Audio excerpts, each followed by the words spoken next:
Buenas noches, soy la doctora en enfermería Flor María Parra. Es un placer para mí darles la bienvenida a esta conferencia sobre los últimos avances en reanimación cardiopulmonar pediátrica, que será dictada por los especialistas Daniel Marrero y Lucía Romero. Daniel Marrero es licenciado en enfermería, egresado de la Universidad Nacional Experimental Rómulo Gallegos en Venezuela.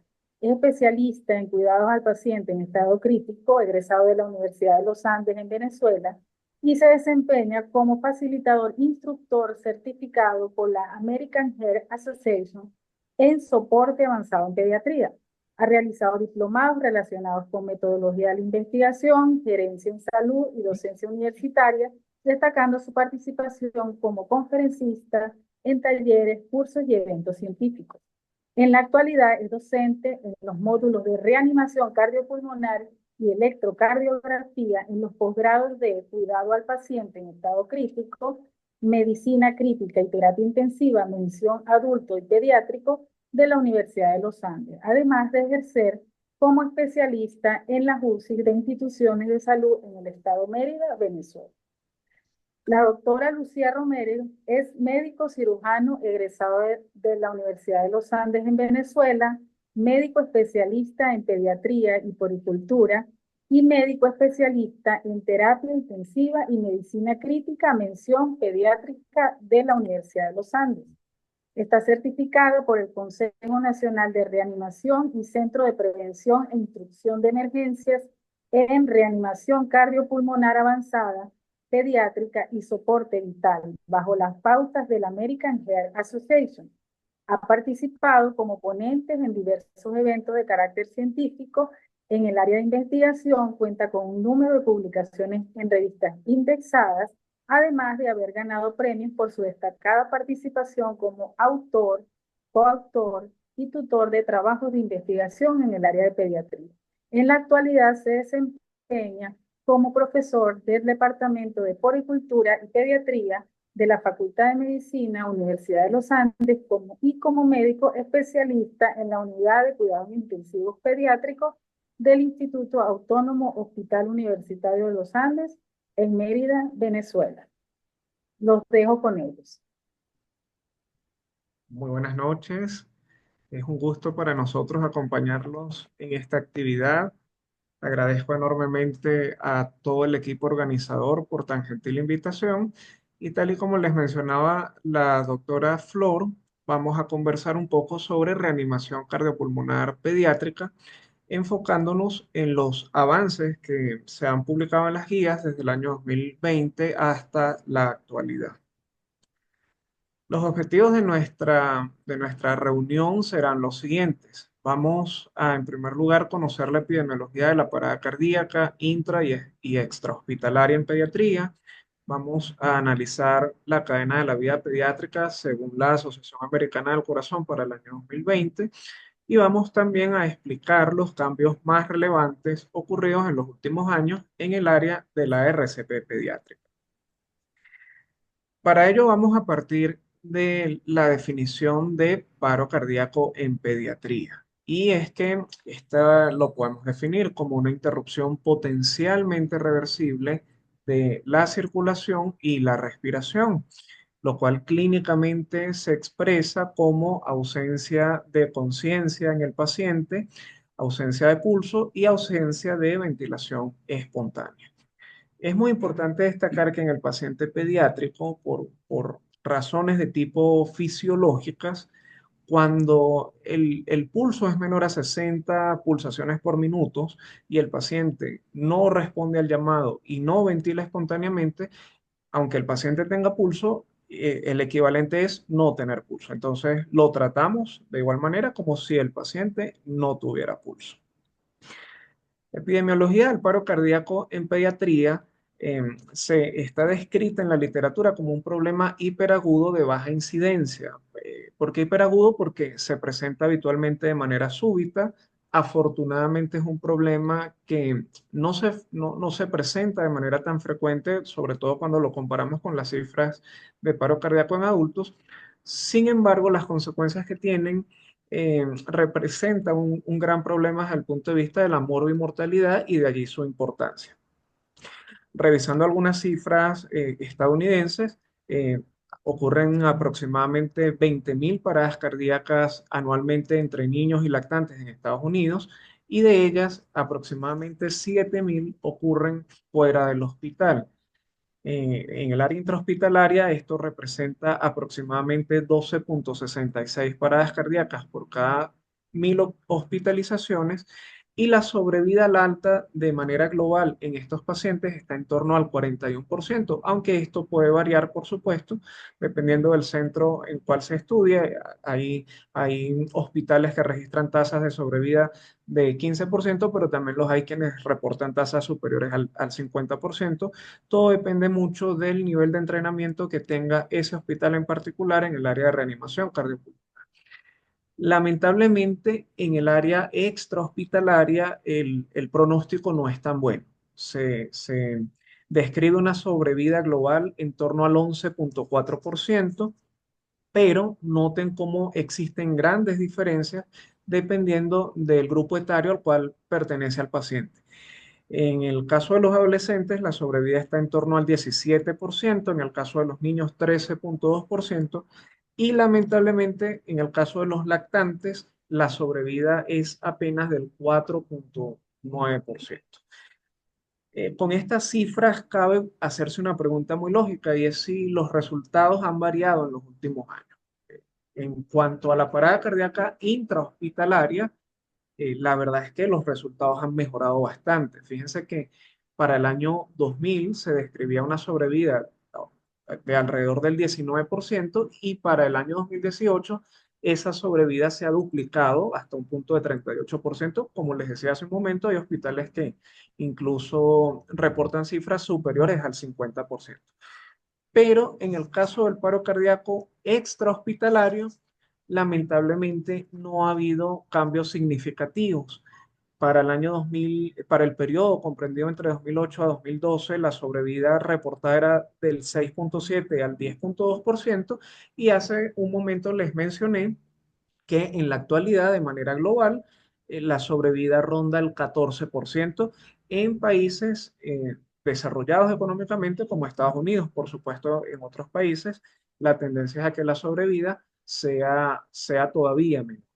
Entonces, eso ha motivado muchísima investigación en torno al por qué esos resultados tan desfavorables cuando el paciente tiene un paro cardíaco fuera del hospital. Esta investigación, por ejemplo, realizada en Alemania durante el periodo 2007-2021, describe los siguientes hallazgos. La mayor incidencia de paro cardíaco fuera del hospital es para el grupo etario de menores de un año. Y como vimos hace un momento, lamentablemente también es el grupo de pacientes que tiene menor tasa de sobrevida. Las locaciones más frecuentes en donde suelen ocurrir los paros cardíacos son 68% en la casa del paciente, 23% en lugares públicos, 2,8% en centros de salud de baja complejidad como ambulatorios, 1% en las escuelas o lugares de trabajo de los padres de los pacientes, por supuesto, y lamentablemente hay un vacío estadístico que abarca más o menos un 4,8% de paradas en las que no se precisa el sitio donde ocurre. Y, y fíjense la importancia tan grande que tiene para el paciente el hecho de que una vez se presenta el paro cardíaco, el paciente reciba ayuda, reciba RCP con compresiones y ventilaciones. Noten, por ejemplo, en este gráfico cómo el hecho de recibir RCP por parte de un testigo presencial aumenta la probabilidad de retorno a la circulación espontánea en cualquier momento en 2,2 veces con un rango de 1,7 a 2,98 y además aumenta la probabilidad de que el paciente al ser admitido al hospital tenga pulso hasta en 2,78 veces. Entonces, no es un mensaje menor el hecho de que cuando vemos a un paciente en el cual sospechamos parada cardíaca, es fundamental iniciar la RCP con compresiones y ventilaciones por el impacto epidemiológico que estamos mostrando acá. Y en esta misma investigación se destaca ya discriminado por grupo etario cuáles son los lugares en donde la parada cardíaca ocurre con mayor frecuencia. ¿Y qué es lo que observamos en esta gráfica? Observamos que conforme aumenta la edad de los pacientes, se vuelve más frecuente la parada cardíaca en sitios públicos, que es la barra que estamos viendo en color naranja.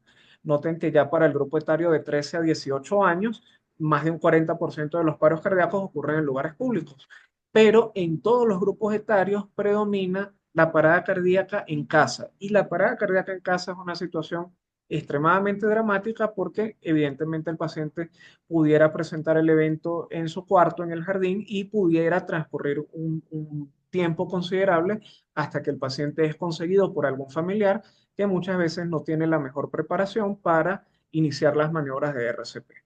Entonces, esto también de alguna manera destaca para la audiencia que hace vida en cuanto a atención primaria de salud, la importancia de tener cursos de formación en RCP para padres, cuidadores, etcétera, un poco tratando de mejorar estas cifras. Y otra cosa muy importante que nosotros debemos destacar desde el punto de vista epidemiológico es el tipo de ritmo de paro cardíaco que presentan los pacientes pediátricos fuera del hospital. Y a grandes rasgos, nosotros recordamos que existen ritmos susceptibles de ser tratados con descargas eléctricas, a eso los llamamos ritmos desfibrilables, y ritmos que no son susceptibles de ser tratados con descarga eléctrica. A esos ritmos los llamamos ritmos no desfibrilables.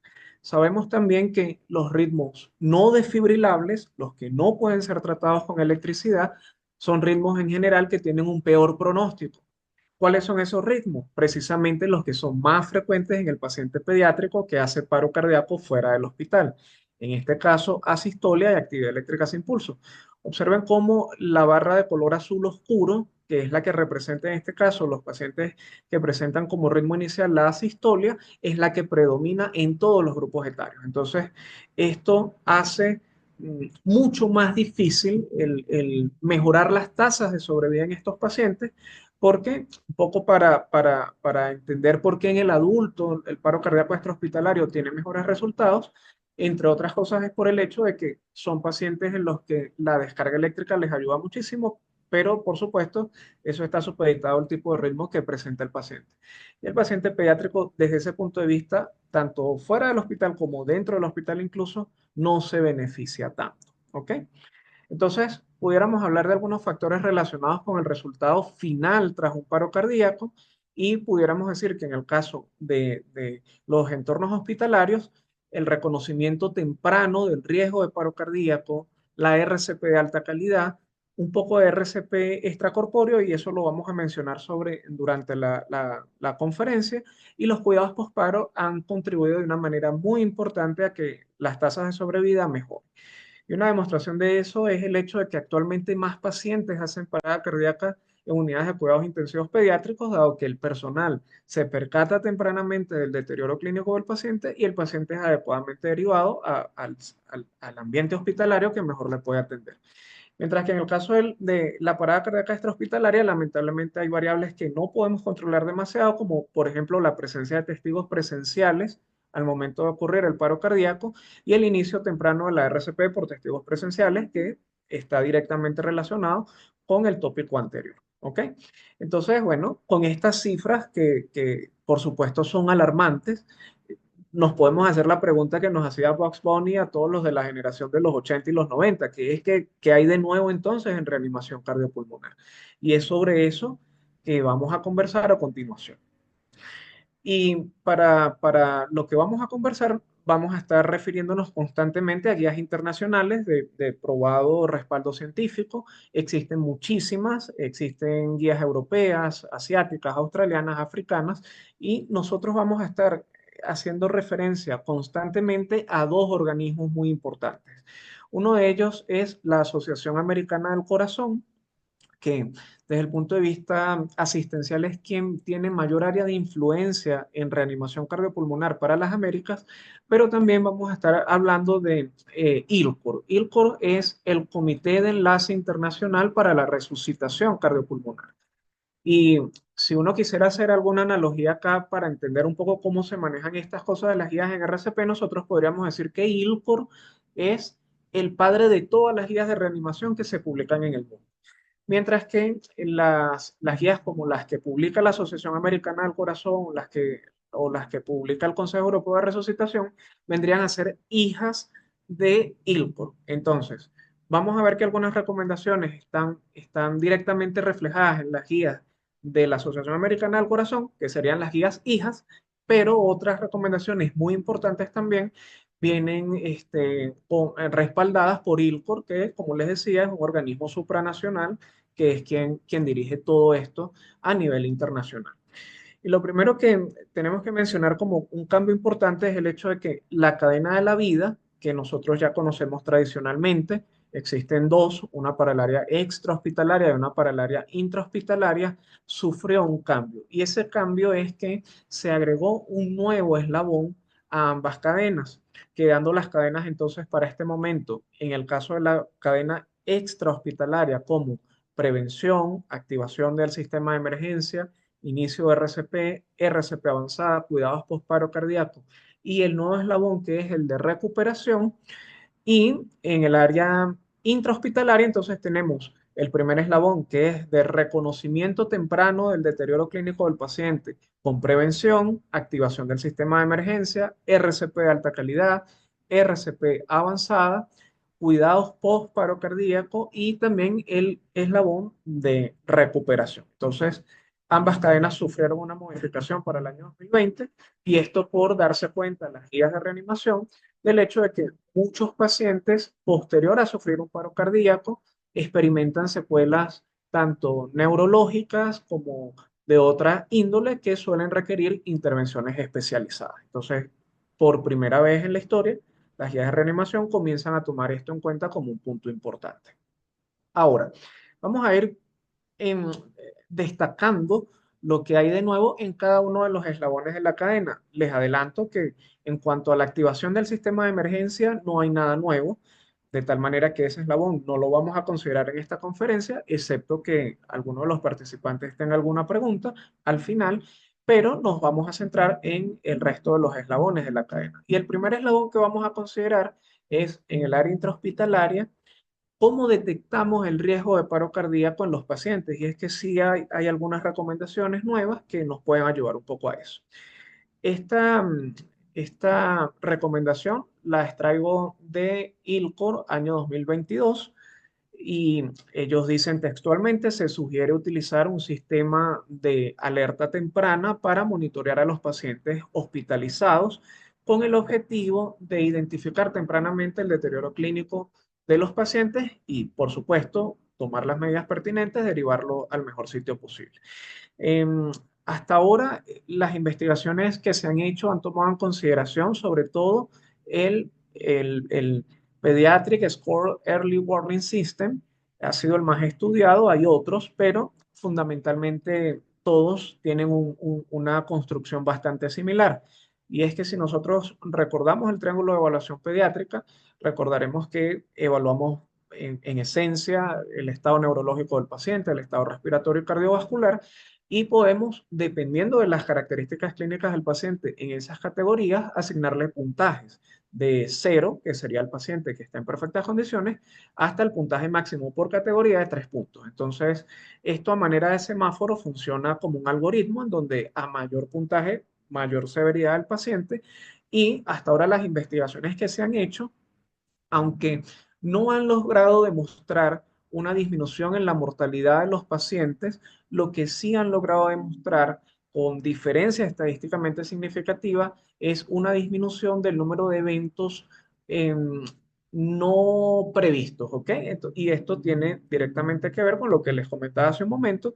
Al utilizar este tipo de herramientas, lo que hacemos es identificar tempranamente al paciente y en el mejor de los casos le evitamos el paro cardíaco, pero si no le podemos evitar la parada cardíaca al paciente, al menos cuando lo presente va a estar en el mejor entorno clínico posible para que la respuesta sea inmediata y por lo tanto la probabilidad de éxito sea mayor. Ese es el mayor cambio hasta ahora en cuanto a ese eslabón de la cadena de reanimación cardiopulmonar. Y ahora entonces los voy a dejar un momento con la doctora Lucía Romero, quien les va a hablar acerca de algunos cambios en la RCP básica. Ok. Entonces, habiendo discutido ya el primer eslabón, el segundo, tal y lo comentó el licenciado Daniel, no tiene cambios, vamos a ver qué hay de nuevo en el eslabón 3. Este eslabón 3 no por coincidencia tiene unas manitos entrelazadas que corresponden a darle importancia capital a las compresiones torácicas. Y este fue un gran cambio que ya se hizo desde hace mucho tiempo, desde el año 2010, sobre cómo reanimar. Entonces, las guías del 2020, también de la Asociación Americana del Corazón, mantienen y reafirman que debe darse una RCP de alta calidad y esta tiene 5 características medulares. Compresiones torácicas a una velocidad de 100 a 120 compresiones por minuto, que para lo cual existen una gran cantidad de incluso metrónomos o aplicaciones telefónicas que nos permiten llevar ese tiempo, permitir que el tórax se respanda, la profundidad de las compresiones que debería ser 4 centímetros para los lactantes y 5 centímetros para los niños más grandes, el equivalente a eso a 1/3 del diámetro anteroposterior del tórax, no interrumpir las compresiones por más de 10 segundos y quiero que esto lo tomen muy en cuenta por unas próximas diapositivas que vamos a revisar. Y la fracción de compresión debe ser mayor o igual a 60% como mínimo. ¿Qué es la fracción de compresión? Es la totalidad del tiempo que usted pasa comprimiendo durante una reanimación. Por ejemplo, si la reanimación durara 10 minutos, usted como mínimo debería estar pasando 6 minutos comprimiendo. Independientemente de cuál sea la causa de la parada cardíaca en la población pediátrica y adulta, la reanimación llevará la secuencia de CAB, compresiones, vía aérea y ventilaciones, dándole por consiguiente prioridad sobre cualquier otra maniobra a las compresiones torácicas. Sin embargo, existe una consideración razonable y aquí el lenguaje tiene mucho que ver. Lo llaman consideración razonable, no lo dicen hágalo, no es el deber ser necesariamente, lo llaman consideración razonable a la asfixia causada por inmersión. ¿Qué ocurre con la asfixia causada por inmersión? Es un aspecto destacado en la publicación de la Asociación Americana del Corazón para el año pasado, diciembre de 2024. Sabemos bien que el ahogamiento es la tercera causa principal de muerte en el mundo, con una estimación de 236,000 muertes por año, y en Estados Unidos mueren aproximadamente entre adultos y niños 4,000 personas y 8,000 incidentes no fatales. En este contexto, la Asociación Americana del Corazón plantea como situación razonable, y hago insistencia en la palabra, en iniciar RCP con ventilaciones de rescate antes de las compresiones torácicas, ya que se plantea que el evento asfíctico plantea hipoxia severa, solo para la inmersión como causa de hipoxia. Sin embargo, hasta el 2020 y en la actualidad se mantiene en estas guías del 2024, si usted mantuviera la secuencia CAB en un paciente asfíctico por inmersión, también estaría bien hecho. Es decir, usted pudiese considerar razonable hacer primero ventilaciones de rescate antes que las compresiones torácicas, estaría bien. Y si usted se apega a la secuencia clásica de CAB, también estaría bien. Solo para la inmersión, la asfixia por inmersión. Ahora, supongamos que la vía aérea de nuestro paciente no está intervenida en ese momento.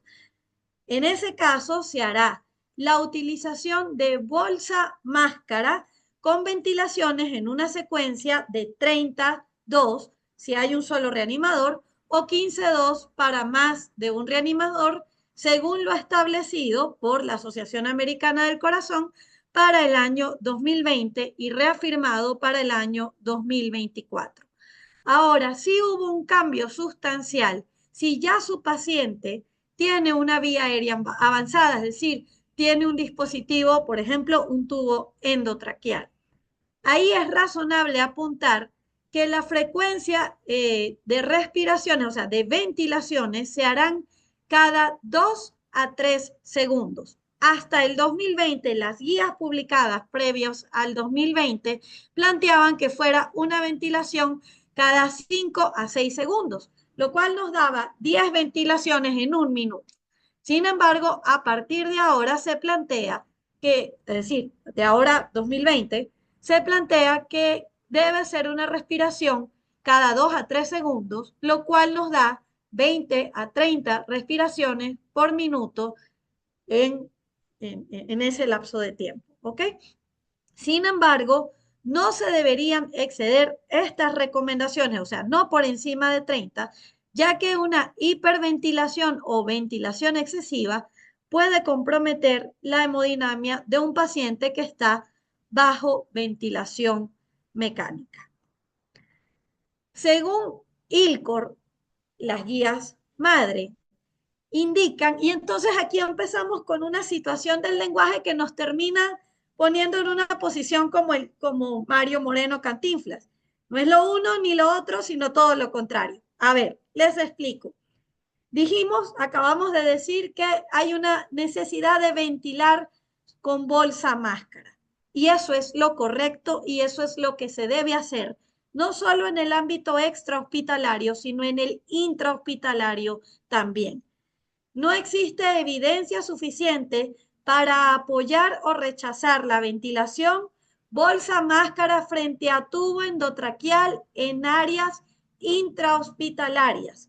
Es decir, no deberíamos irnos en teoría ni por la ventilación bolsa máscara por encima del tubo endotraqueal, ni el tubo endotraqueal por encima de la bolsa máscara en esta recomendación.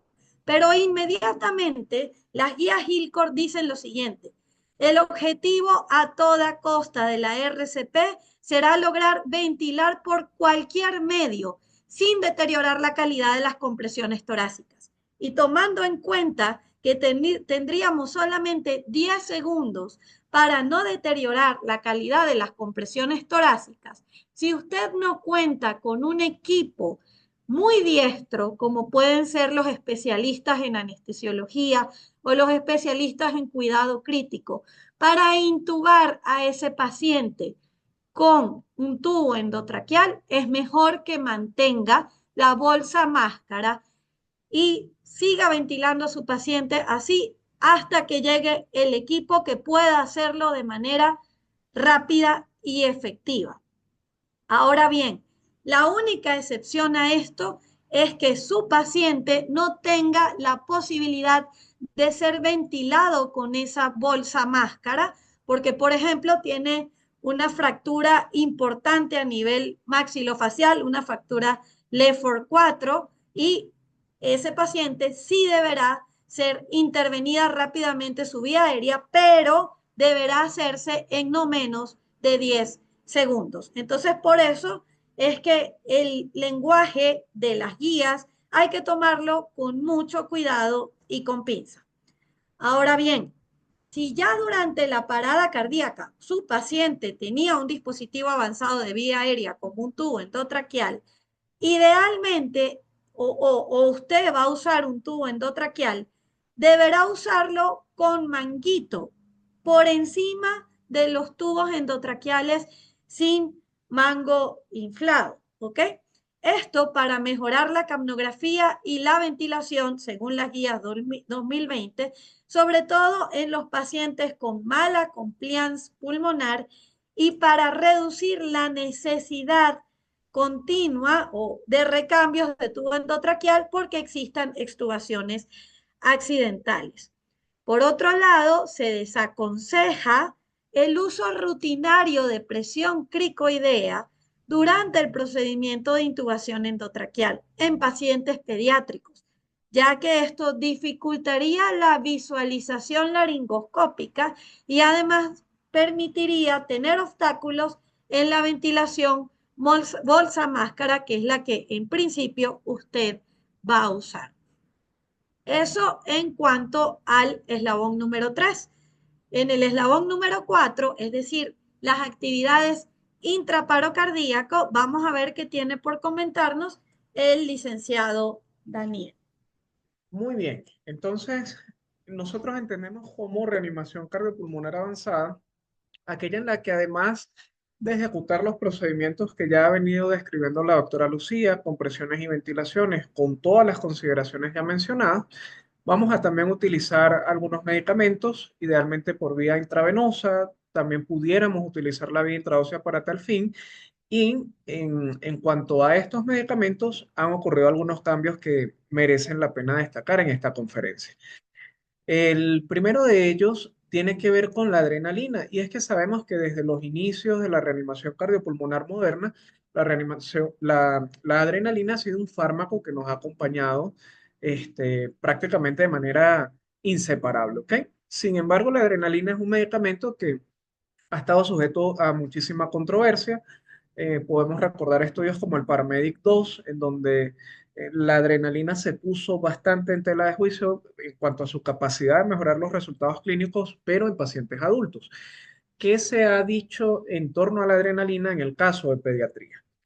Eh, Estoy tomando como referencia las guías AJA del 2020 y textualmente las guías recomiendan para los pacientes con paro cardíaco y ritmo no desfibrilable, se recomienda administrar la adrenalina tan pronto sea posible.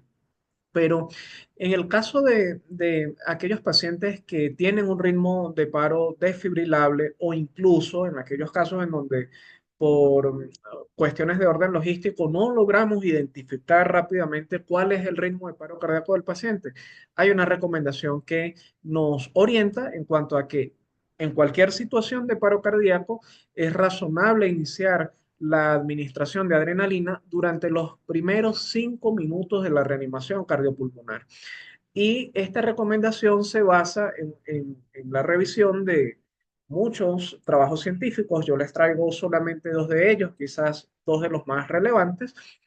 Por ejemplo, este publicado en el año 2015 en JAMA, en donde nosotros observamos claramente cómo hay una relación directa entre el momento en el cual se administra la adrenalina y la probabilidad de sobrevida al alta hospitalaria del paciente. Fíjense que cuando el paciente recibe la adrenalina inmediatamente, las tasas de supervivencia están entre el 30 al 40%, más o menos 35%. Pero a medida que pasa el tiempo y nosotros no hemos administrado la adrenalina, por supuesto esto con todas las maniobras básicas de RCP, la probabilidad de sobrevida comienza a disminuir de manera dramática y con diferencias estadísticamente significativas. Pero un aspecto importante en esto de la adrenalina es que aparentemente no solamente tiene el potencial de mejorar la sobrevida del paciente, sino que algo que a nosotros nos interesa mucho en reanimación cardiopulmonar es que el paciente logre recuperarse con buen estado neurológico. Y fíjense que, por ejemplo, en este trabajo que fue publicado más recientemente, en el año 2019, observamos cómo la administración temprana de adrenalina, aquí lo que estamos viendo son tres grupos de pacientes. Unos pacientes recibieron la adrenalina tempranamente, otros en un periodo intermedio y otros tardíamente. Y es notable cómo los pacientes que recibieron la adrenalina tempranamente tuvieron mayor proporción de retorno a circulación espontánea durante cualquier momento, retorno sostenido a la circulación espontánea, sobrevida al momento de ingresar a la UCI, sobrevida a la alta hospitalaria, pero algo que a nosotros nos interesa muchísimo es la sobrevida con buen resultado neurológico.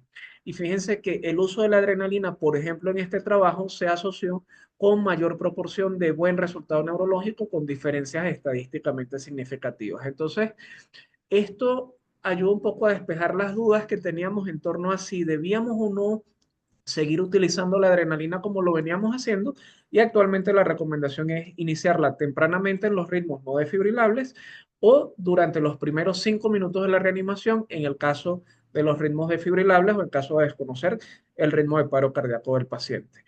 Se ha estudiado también en cuanto al tema de la adrenalina, sí de pronto administrar dosis mayores o administrar la adrenalina en infusión continua y no en bolo como lo hacemos, puede tener algún beneficio adicional para los pacientes, pero hasta ahora la evidencia sugiere que no hay ningún beneficio adicional y por el contrario, las altas dosis de adrenalina pueden correlacionarse con retorno a circulación espontánea, pero con un mal perfil hemodinámico en el estado posparo cardíaco.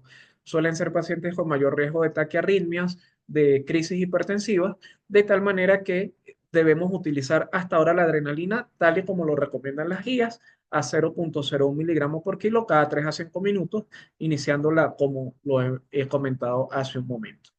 Y otro de los medicamentos que nos ha acompañado durante muchísimo tiempo es el bicarbonato de sodio.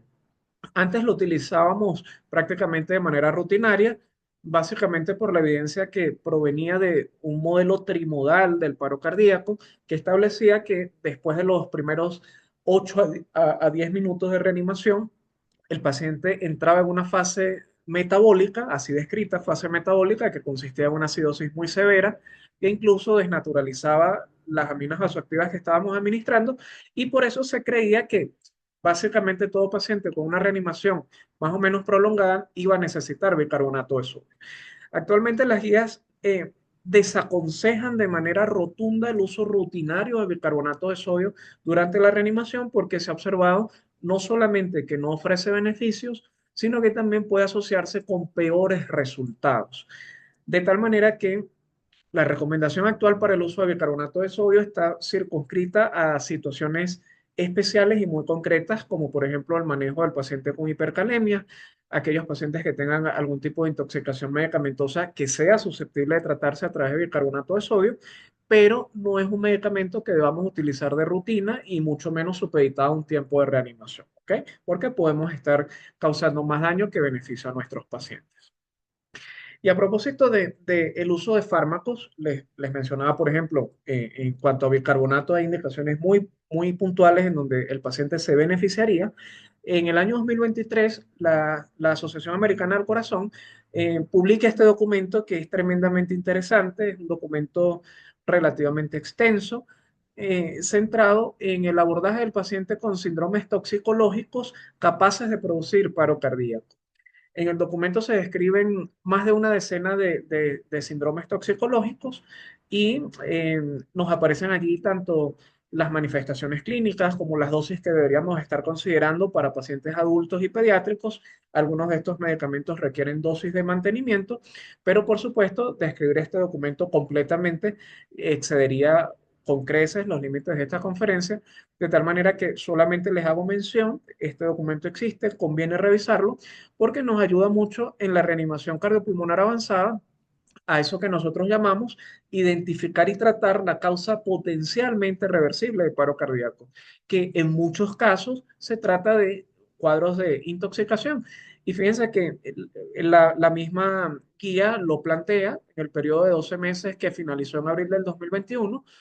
Más de 100.000 personas murieron en Estados Unidos por intoxicaciones y sobredosis de fármacos y dentro de estos cuadros lamentablemente predominan las intoxicaciones por opioides.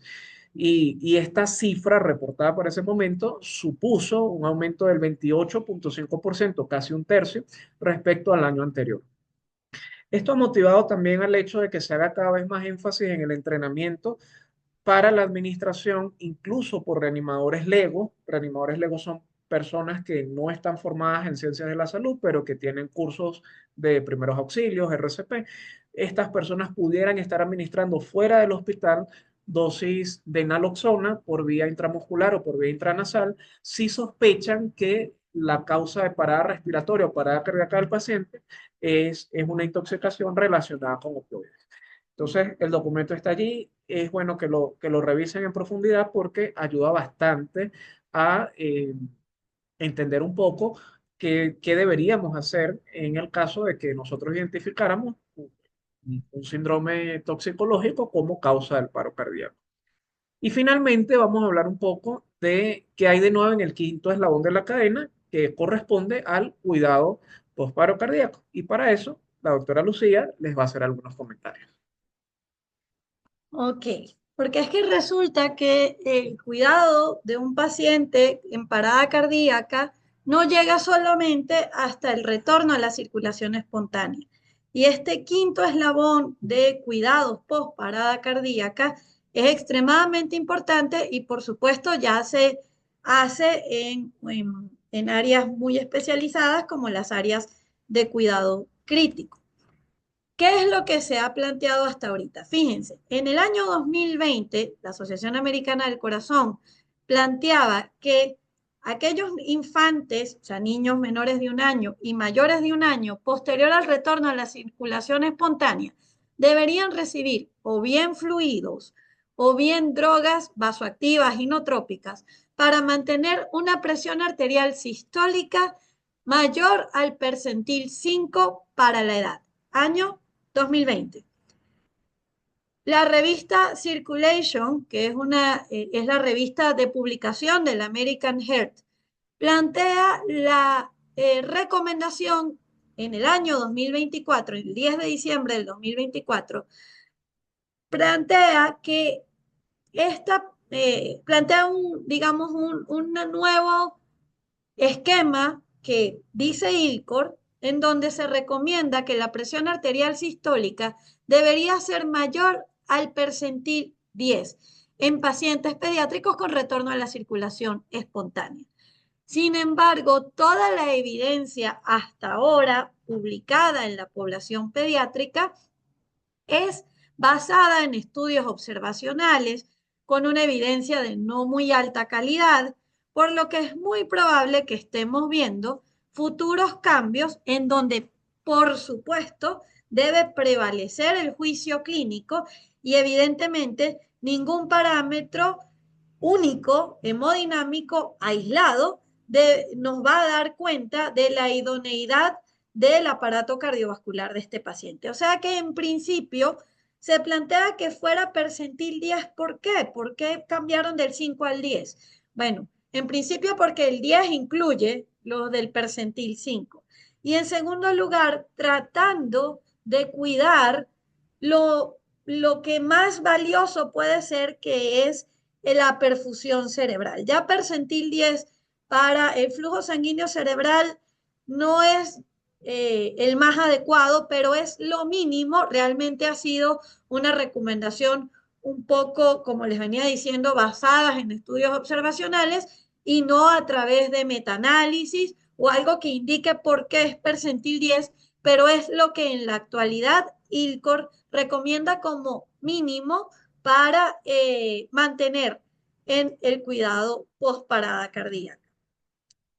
Por otra parte, ¿recomiendan o no el uso de anticomiciales?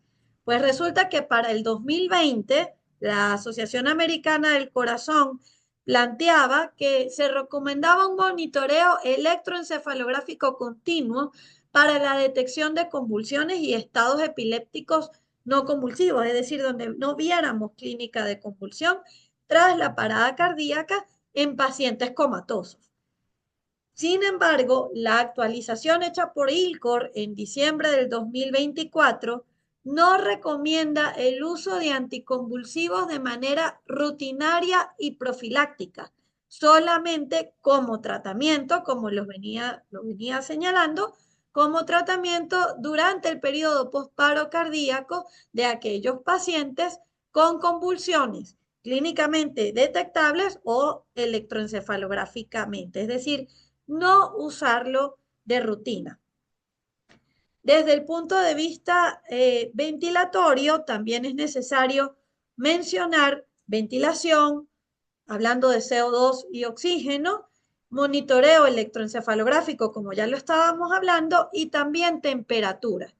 Entonces, para los niños que permanezcan inconscientes a pesar del retorno a la circulación espontánea, los cuidados en estas esferas deben ser muy detallados y guiados por metas. Las metas del CO2 se plantea que tanto la hipocapnia como la hipercapnia pueden ser nocivas y por eso y productoras, por ejemplo, de situaciones más aparatosas como mayor edema cerebral, por lo que se plantea que entonces debe mantenerse una meta de 35 a 45 milímetros de mercurio en esos cuidados por posparo y una oxigenación entre 85 y 95 milímetros de mercurio. En cuanto a la temperatura, también guiado por metas, esta debe ser cuidada teniendo como objetivo que el paciente no tenga fiebre. Antes se planteaba hipotermia terapéutica. Ahora se plantea que el paciente no tenga fiebre y en todo caso hacer mano del uso de la hipotermia. Se plantea que con que en las primeras 48 horas ese paciente tenga una temperatura entre 36 a 37.5 grados centígrados, con eso deberíamos darnos por servidos. Pero si su paciente tiene hipotermia o sale hipotérmico en ese retorno a la circulación espontánea, pues manténgalo en esa situación de hipotermia entre 32 a 34 grados centígrados por 24 a 48 horas y luego ir haciendo aumentos progresivos en las subsiguientes horas hasta llegar a la temperatura de 37 grados centígrados. Esto con la intención de evitar la aparición de radicales libres del oxígeno, de evitar la aparición de todo un estado hipercatabólico que a un paciente en estado postparada cardíaca no le conviene, o con síndrome postparada cardíaca no conviene. Entonces, en líneas generales, para resumir y que se lleven a casa los puntos más importantes de esta disertación, quisiéramos culminar diciendo que el paro cardíaco en pediatría es una situación de baja incidencia, pero de alta mortalidad y además un evento hiperagudo cuyos resultados van a depender principalmente del sitio donde ocurra, de la respuesta inicial de los testigos que estén acompañando a ese paciente pediátrico y, por supuesto, el acceso rápido a medidas de soporte. La cadena de la vida recomienda como anexo de ese último eslabón que comentaba el licenciado Daniel, un apoyo multidisciplinario y seguimiento para las víctimas de parada cardíaca y sus familiares inclusive están siendo tomados en cuenta en este último eslabón si de población pediátrica se refiere. Plantean y hacen énfasis en mantener los preceptos de RCP de alta calidad, siendo estos pilares fundamentales para mantener el soporte vital básico y el soporte vital avanzado. Se plantea que la adrenalina en los ritmos no desfibrilables deben ser utilizados de manera muy temprana, de manera lo más temprana posible, y que ya no se recomienda el uso de rutina de bicarbonato de sodio. Los cuidados posparo cardíaco son extremadamente necesarios para que se tenga un final exitoso y eso incluye metas de presión arterial sistólica que muy probablemente vayamos a ver cambios en este punto, no usar anticonvulsivos profilácticos, valores meta de CO2 y de oxígeno, así como también de temperatura. Bueno, esto ha sido todo por hoy. Espero que realmente estos puntos hayan quedado muy claros y si se tienen dudas o quieren hacer algún comentario, por favor, estamos aquí para recibirlas.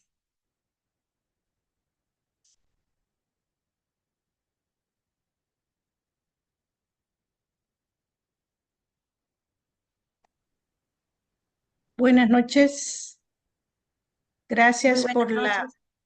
la presentación. Estoy viendo que sí, es muy avanzada la presentación. Gracias porque eso nos vuelve a nosotros más cuidadosos con nuestros pacientes. Gracias. Muchísimas gracias a usted. Todo un gusto y gracias por tomarse el tiempo para escucharnos.